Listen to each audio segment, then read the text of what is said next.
ગામ મુંડિયા રાવણી છે, ધારી વિસાવદર રોડ પાસે આવે.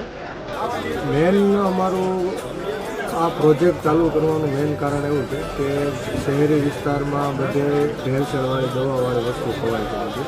તો એક વિચાર આવ્યો કે નેચરલ વસ્તુ કઈ રીતના બનાવી શકાય અને કઈ રીતના માર્કેટમાં આપી શકાય. એના માટે બેસ્ટ એક્ઝામ્પલ તરીકે કોઠીનમાં છે, જે આપણે ગામડામાં બધા વેસ્ટેજ નાખી દઈએ કે કોઈ યુઝ નથી કરતા હોતા.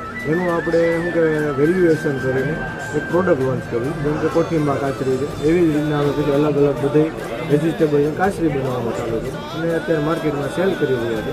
અત્યારે ફૂડ મેપમાં એક્ઝિબિશન ચાલુ છે અમારું અને એમાં અત્યારે ડિસ્પ્લે કરી છે. બીજી તમારી ખેતીને લગતી કેટલી પ્રોડક્ટ છે? અમારે ખેતીમાં અત્યારે 10 વીઘાની અંદર બધી વસ્તુ ઓર્ગેનિક હોય છે. જેમ કે અત્યારે ભીંડો છે, ગુવાર છે, મરચાં છે, કારેલા છે, બધું વીઘાનું વાવેતર કરવાનું અને એનું જ બધું બનાવવાનું.